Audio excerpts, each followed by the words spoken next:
hello, good evening. Nice of you to join me. I'm sure that all of you are just crazy, like I was all rushing all afternoon around trying to do things and getting the house decorated. And I love decorating the house for Christmas, and I love Christmas. I mean, I just love the whole decoration and the ambience that you have for Chris that we have for Christmas. Um, and I was thinking, you know, we are really. A few weeks ago, I decided that I was not going to purchase gifts. I have only one friend that I purchased one thing for, and because I know she needed it, but everything else is going to be made. So I'm going to make for the humans, I'm going to make truffles, and I make delicious truffles with dark chocolate and milk chocolate, Mm. and uh, also walnuts and pecans and almonds. Some of the truffles have a little marzipan inside, and then they have a delicious dark crust outside. So I make those. Um, I do make also some Linzer cookies, which is the double cookie. It's sandwiched. It's down underneath is one cookie, and then you put another cookie on top. But the inside of the cookie is I cut out, and then I put between the two cookies. I put a raspberry jam, and they are just absolutely divine. I've also made some goat's milk soaps for my friends. So I'm going to give my friends a piece of goat's milk soap. So for the humans, we are pretty much so, that because, you know, I just really find that Christmas, we should not just uh, feed this greed monster that we have in this country. I mean, just because we do want to give a gift, but it should be made with love. It should be with love and not just gone and we buy it. We just buy it. Where's the love in that? Yeah, you wrap it, you put a little card with it, and gifts like that. I have received many, and I okay, nah, okay, it's nice. I have tons and tons of scarves of people uh, somehow feel and think that I need scarves, even though I never wear any. So I have, if you needed a scarf, anybody out there, I'll be glad to mail you one.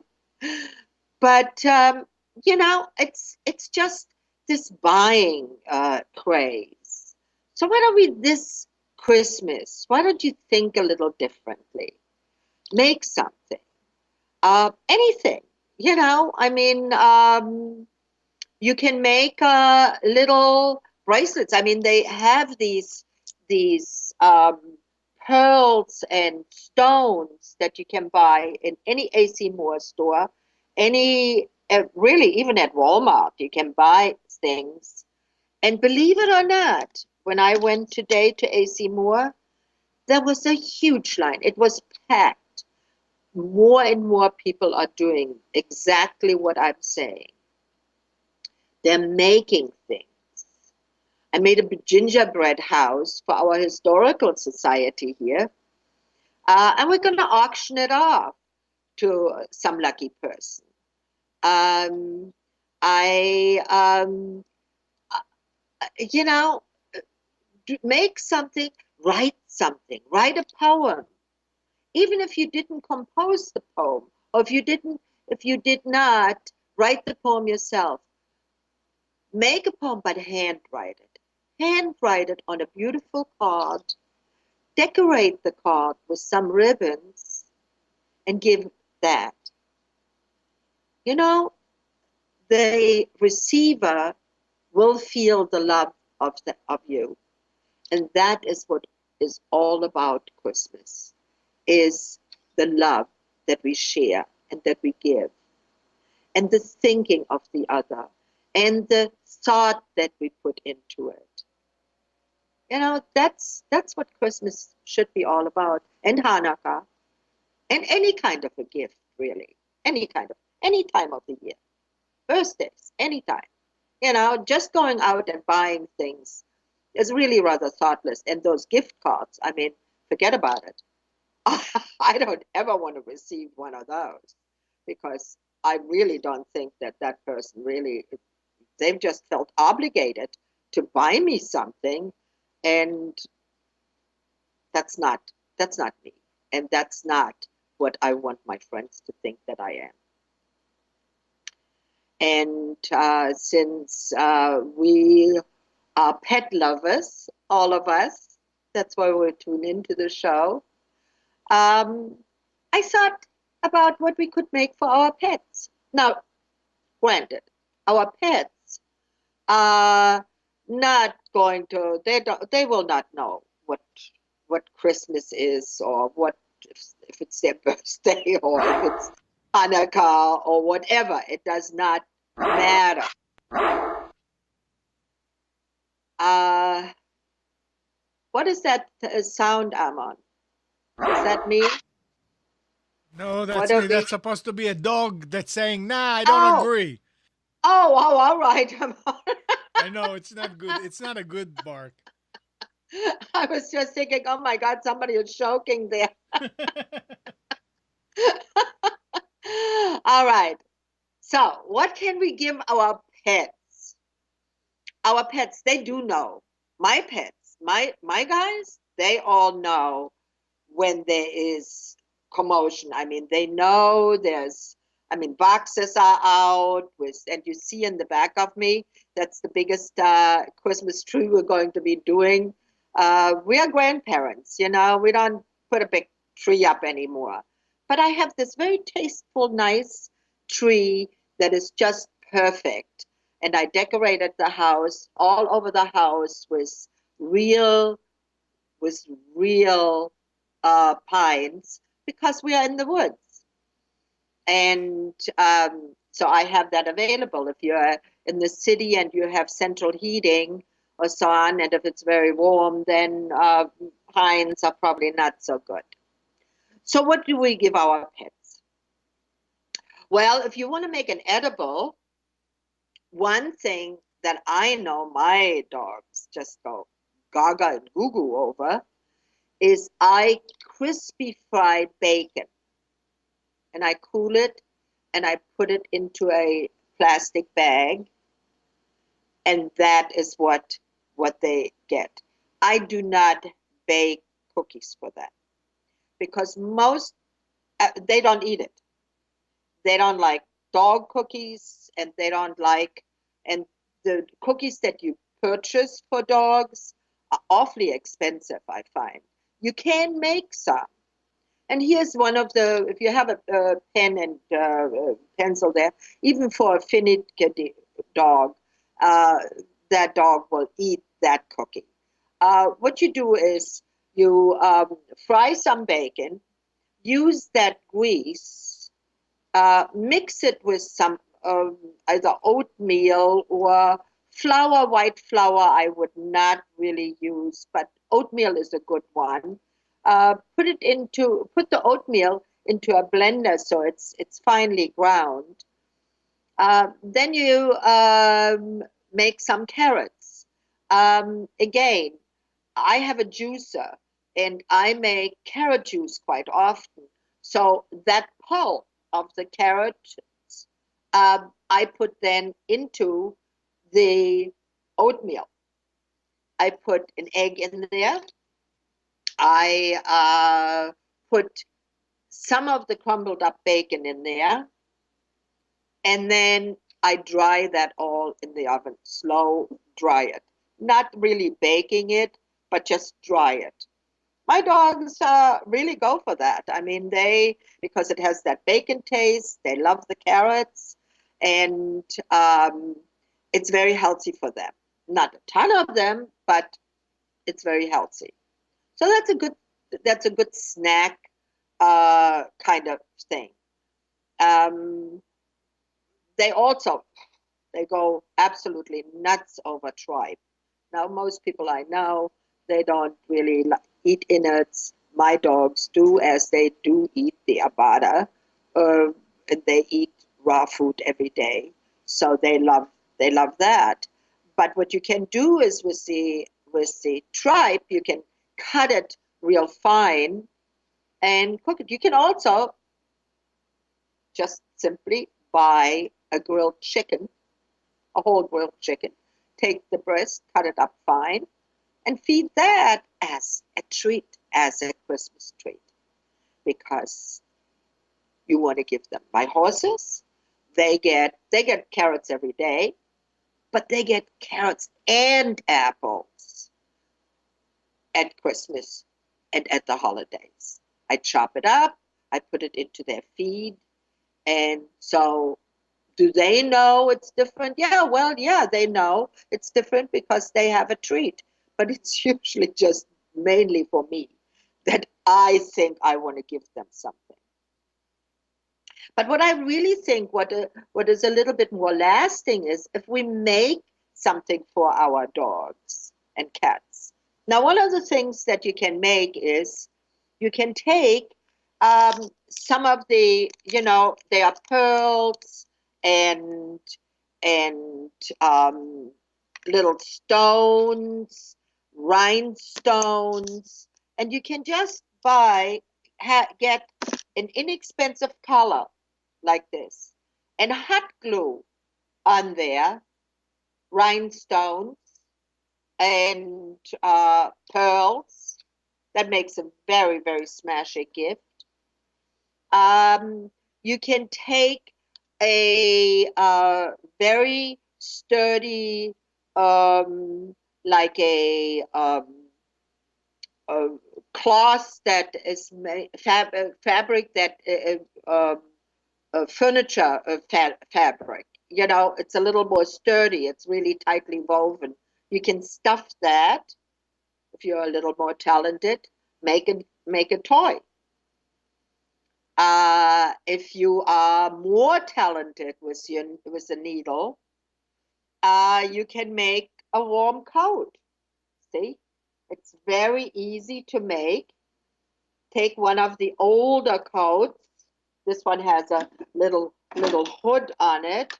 See, it has a little hood on it. You don't have to do that, but just take a pattern from an old coat, make a new coat, and you can hand sew it or you can do it with a needle and thread. You can also knit a sweater if you are into knitting or crocheting. You can use some artificial fur. For instance, if you have a small dog that has a very little fur, short haired, um, you can use an artificial fur that you can buy and make a little coat.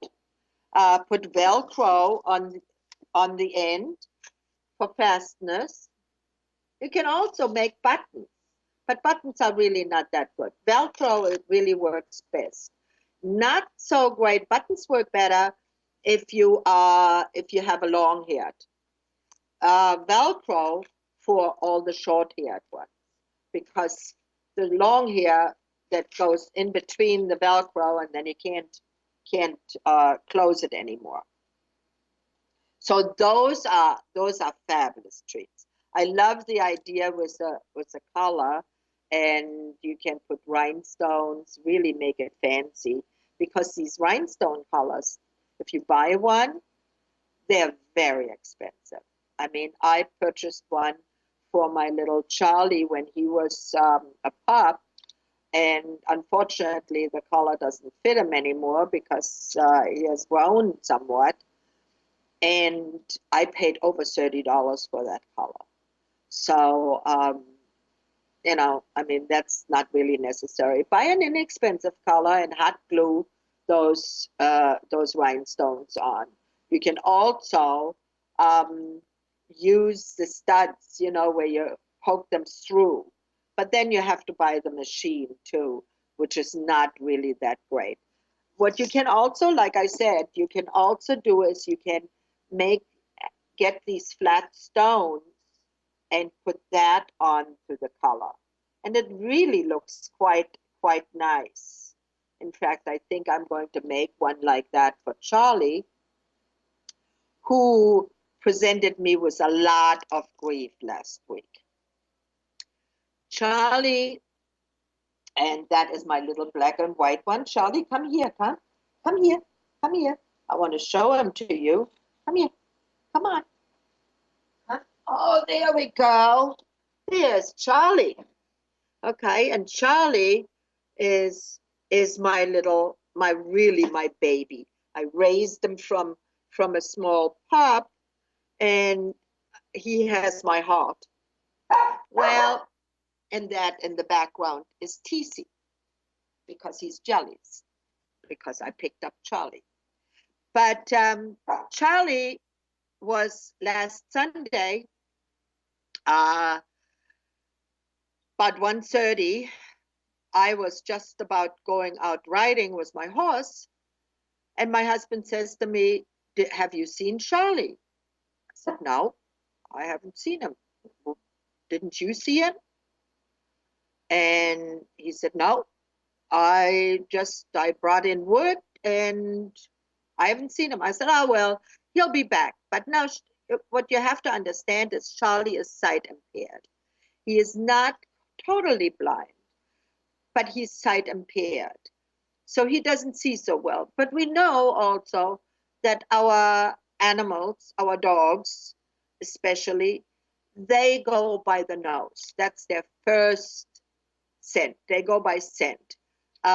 Wherever they go. So sight is not, so it has never been really an issue with him. He's always found his way home.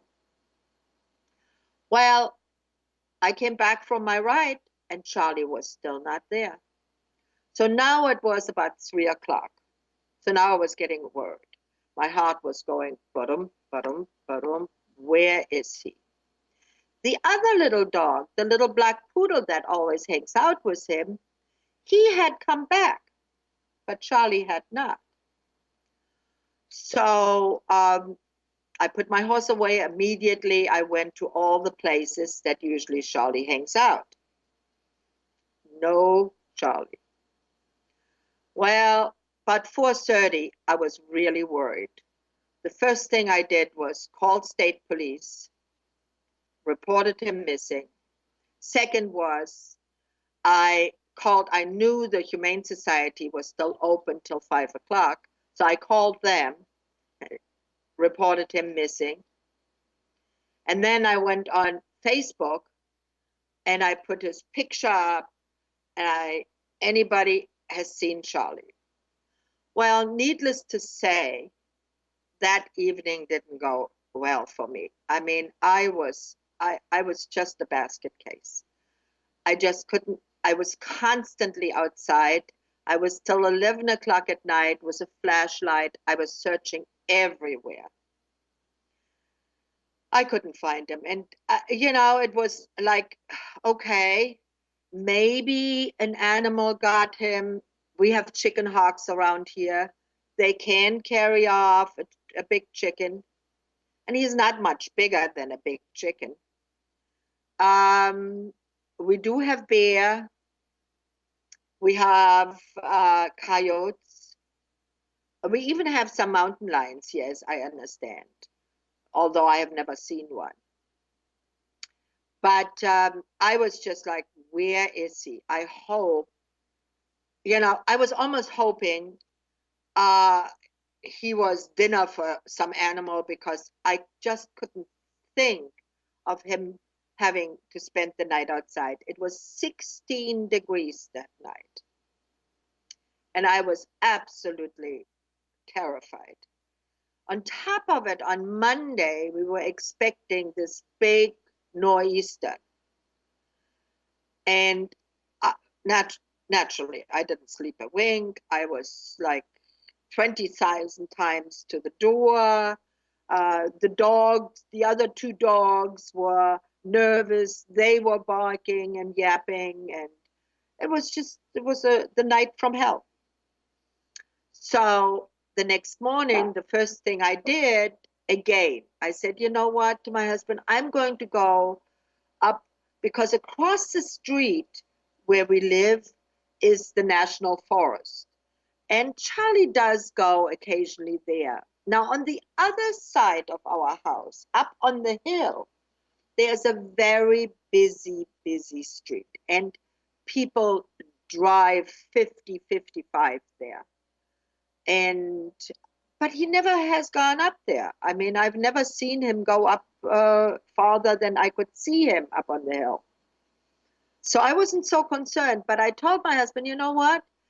Go walk up there. Not only walk up there, but then when you don't find him, come down and drive that road up there and see if we can find him. Well, I didn't find him in the woods. He didn't find him. I came back and I constantly kept coming back to see if we had a message. Finally, my neighbor came by and she said, you know, there's on Facebook, somebody said they saw a small black and white dog um, running on this busy highway, and all the cars were braking for it, and they were trying to avoid him, and he was just, but they couldn't catch him. So I was on that road. I must have driven that road 10 times. Well, I couldn't find him. Well, what the story was that at 8:30 in the morning, one Samaritan woman who saw him hailed down another car. The two of them corralled Charlie because he was scared out of his wits, so he was not coming right away to somebody, and corralled him. She took him home, and then they had to wait till 10 o'clock for the Humane Society to open up, uh, so that they could report that they had the dog. And then at 11:30, they called me and said that he was found. Well, let me tell you guys, that was my Christmas. I mean, I didn't need anything else for my Christmas. That was just, I mean, I was the happiest girl. And my little Charlie, I had taken my husband with me to pick him up, and he had him in his arm, and Charlie would look at me and his eyes would just go fall shut. He was so dead tired.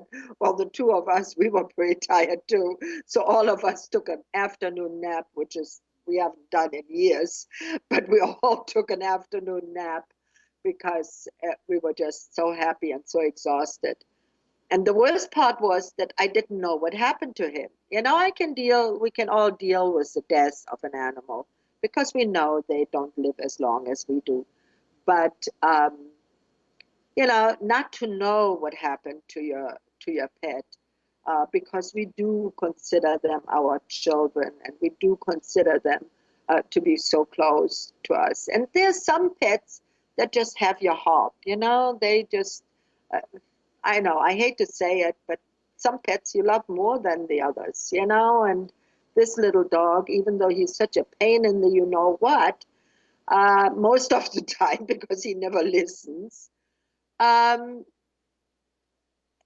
he just has my heart, and I was just devastated. So now, naturally, oh, and the worst part was I had taken off his collar to measure him for a new collar. And so he didn't even have any identification on him. And I was beating myself up of how can I let the dog out without identification? So please, please, please do not rely on just the ship that you have on your dog. Okay, if you have your dog shipped, do not rely on that, because on weekends, it always happens on weekends, right? On weekends, um, the Humane Society or veterinarians are not open. So, and they are the only ones who have the reader to read the ship. And some readers, if they don't correspond with the ship, you can't read the ship. You know that the ship is there, but it doesn't give you the message. So have on the collar definitely name and telephone number on your dog, so that if they do get lost, um, and which can happen, as you heard. And he's such a he never ever runs that far.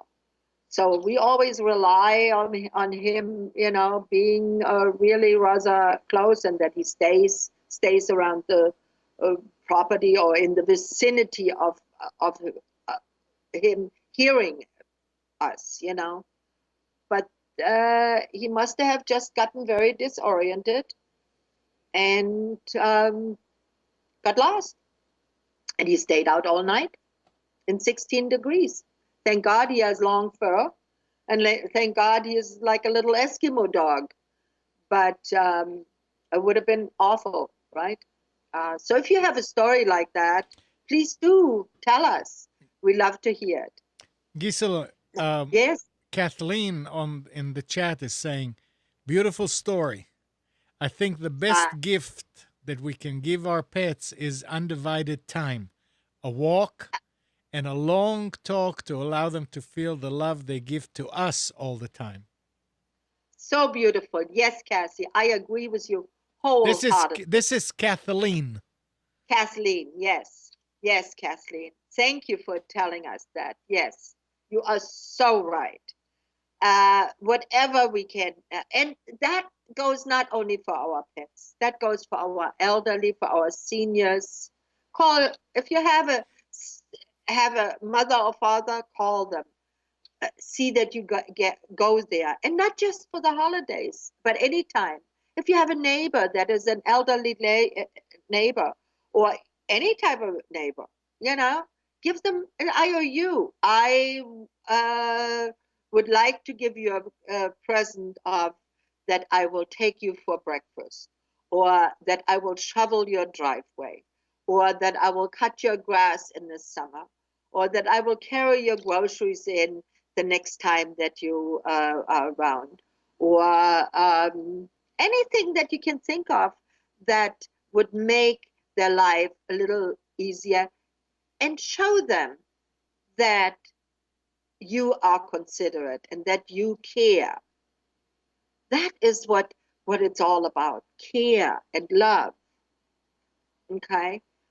We don't it doesn't have to be, I had today, when I was shopping, um, I had a woman in front of me that had a very interesting shopping bag, and I looked at that and I said, wow, that's an interesting bag. And she said, yeah, I made it from plastic bags. I crocheted it from plastic bags.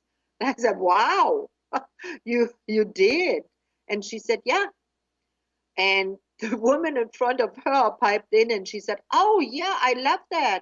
You should make them to sell. And she said, oh, I don't think I could sell those for more than $20. And it probably took me about 3 weeks to make it. So I don't think I could make any money with that. But it was an interesting thing. And we had a wonderful little conversation about it. And then on the end, all three of us wished each other a very happy holiday season. And we all walked away a little happier and a little with a smile. It was nice. It was nice the way it should be. In the old days, in Victorian days, I researched lately uh, Victorian Christmases because I belong to the Historical Society here, and I am the chairman of the decoration this year. And we do want to decorate Victorian, uh, have our decorations so that it reflects of what it was at the time in the 1860, 1865. Milford, Pennsylvania has the Lincoln flag that Abe Lincoln was bedded on when after he was shot. And so this flag is here in our little museum. So there's some notoriety here. And so I wanted to reflect the 1865. So I researched a lot. And you know what I found? There wasn't a lot of buying going on. You know what people did in those days? They baked, they cooked, and they fed the poor, and they gave to the soldiers. They knitted socks for people that didn't have anything. They went with baskets of food to the poor and distributed food to the poor. Wouldn't it be nice if we could revive some of that? Why don't we care? We need to care more. We always say, oh, well, the government or the whatever associations or, they'll get by. Yeah, well, everybody gets by. But it would be nice to, and for the pets in the humane societies, not just give money, but go there, volunteer for a couple hours. They'll appreciate the help. And, you know, uh, the pets will appreciate the love because those pets, they have the workers there, they are most of the time they are overwhelmed with the work. And if you go and say, I want to volunteer and walk a pet, if you can't adopt them because you have, my house is full with pets, so I can't adopt, but I do that. And I go to the old people, it's a senior home, and I ask if I can come for an afternoon and give a little neck massage, talk to them, visit with them, smile with them, listen to them, listen to their stories. Very few people will do that. When I used to have my spa, what I did is I would go and do free little manicures for them, for the ladies. For the men, I would give them a neck rub. Takes a couple hours out of your life. But you know what? It's a fabulous gift for yourself because whenever you give somebody something, a pet or yourself, you really make a present for yourself. That is really the biggest gift. And Kathleen was so right. Love and caring and compassion and empathy, those are the real gifts. The store-bought gifts? No, not really. They don't really show the real gifts. But I do, before I leave, I do want to show you one thing. For those of you who are really a little bit more inclined to be a little more crafty, okay? Before you do that, yes? There's a question from Justin who Yes? says, what shouldn't we give our pets? Ah, very good. Great question, Justin. I haven't gotten to that one yet.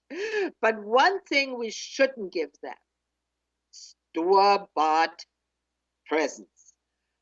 Reason being that most of those treats that we buy for our pets are not really that healthy. Even the cookies and so on. If you look at the ingredients, they're not really that great. Carob is really, most of these cookies, these homemade cookies are made with carob.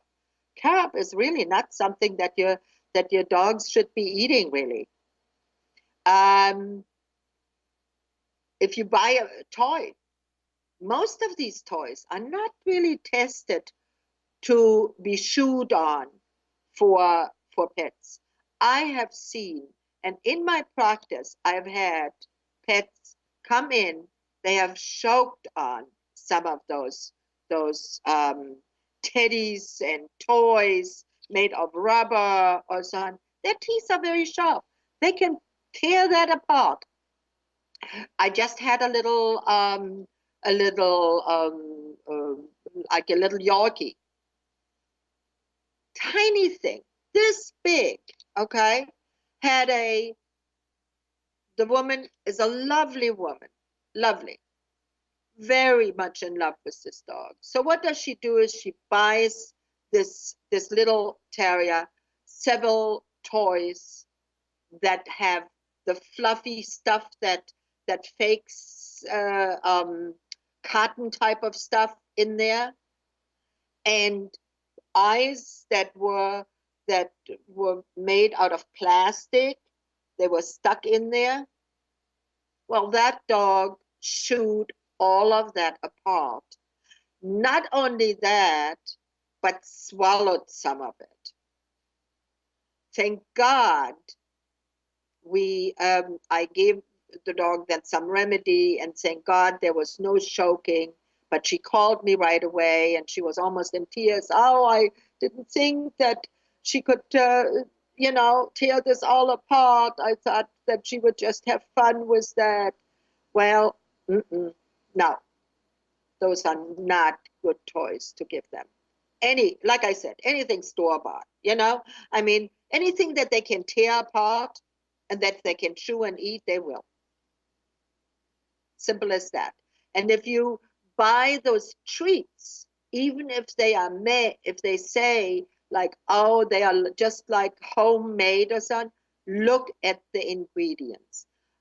In the new year, or maybe before, I will make a list for you guys where all the ingredients that are on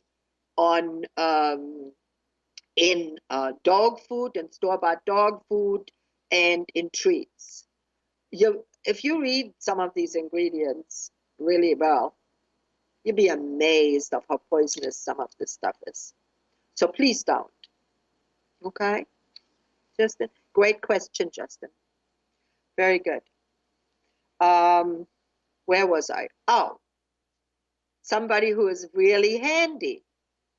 I made a couple of years ago. This thing is now several years old, and it's time for a new one. Do you see this? This is a tray, really. You can buy this at AC Moore. It's a tray. What I did is I painted it. I put 4 legs on it, and it stands. And I used this as a feeding station. And you see, this is the new one here now. This is how they come. Let me take this off here. All right. This is how they come. It's they're like $6, okay? Just plywood. Very, very easy. Spray paint it, put 4 legs on it, the height of your dog, and they have a beautiful feeding station. It looks sharp, and it's a nice thing for you and for the dog. That's a good present. And you know what? Like I said before, if you make it and you put time and effort for it, it's more for you than for the dog. But that's what is important. The gifts that we give will really benefit us. Those are things that I really would like to urge all of you to remember. That love them, show them that you appreciate them. Maybe knit a warm coat, or make one. It's not that hard. It really isn't. It's really quite easy. And if you have to buy one, buy one. A nice coat is a good thing, especially if you have a small dog that you send to the groomer, and you're not like I am. I let them totally grow out. Even my poodles, I let their hair grow, and they really most of the time don't need a coat. But when it gets really cold, I mean, here in the Northeast, we have the teens, and January and February are the coldest months, and they get cold because they're inside, and a coat is a good thing, much better than some, or the worst is that I just saw at Walmart is these stockings that they fill with toys for the animals. Well, if you look at some of those things that are in there, I would, they, it's horrifying to me because I can just see uh, animals choking on it, tearing it up, having, and even if they ingest it, their colon is not like ours, not convoluted like this. Their colon is really very straight. So when you have a colon like that, it doesn't digest uh, things in um organic objects. It just hopefully just passes through and gets passed out. But sometimes little things stick in there and it stays in there, and they do get colon obstructions. And that can be very serious, and it cannot be remedied with a natural product, except if you may be able to give some aloe or something, for the dog, or to pass it through easier. If you have a dog and this is where I'm going to leave you with that, and that's a little recipe that you probably know. But if you have an animal now in the holidays and that maybe have chewed on some poinsettia, or maybe on some of the needles, or some other toy or so on, and they get ill, and they throw up, and they throw up, and they throw up, and even have diarrhea often. If you have an animal like that, first thing you do is you take some white rice, boil a cup of white rice, boil the heck out of it, okay? So that it's really nice and soft. Then you go to the grocery store and buy cottage cheese. You put a generous helping of cottage cheese in there, boil an egg, hard boiled, chop it all up, put that in there, and that's what the dog is going to eat for the next few days. It'll soothe the digestive system, binds them up a little bit if there is diarrhea. And if there's not diarrhea, just throwing up, and the dog does not want to eat at all, go to a health food store and buy arsenicum, and 30C. Put it into a glass, like 2 ounces, put just 1 or 2 pillows in there, dissolve it real well, and offer a teaspoon, or call it tea or tablespoon. If it's a large dog, tablespoon. If it's a small dog, a teaspoon, every half an hour to an hour until you see some improvement. That will counteract a lot of poisoning if they have had something ingested that they poisoned themselves with. Arsenicum. All right. So, well, next week we're going to, I don't know, I wanted to have my veterinarian come and talk to us, but I think we may have to wait for that until the middle, or until between the holidays or so on. The groomer, I'm still working on the groomer to come, But everybody is so busy right now. They're all buying stuff, you know. No, they're probably making things. Let's talk hopefully, right? They're making things for their loved ones. So remember the IOU for your neighbor. In fact, I'm going to do that this year. I'm going to have a Christmas card. I'm going to write a little IOU in there, and I'm going to say, call on me if I can be of service, of some kind of service for you. I'll specify 1 hour of service or 2 hours of service gratis to you to show that I care.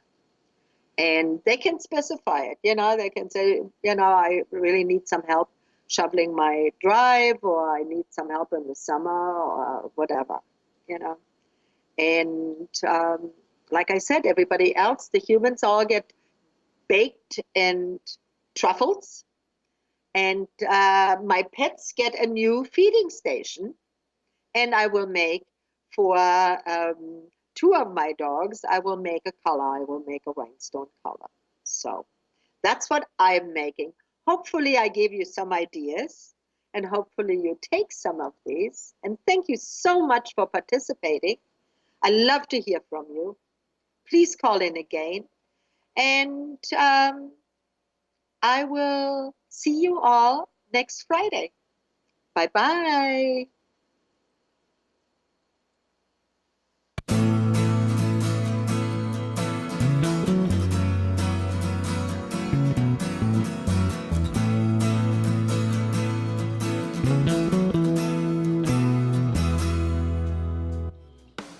You are tuned to the Nissan Communications Network.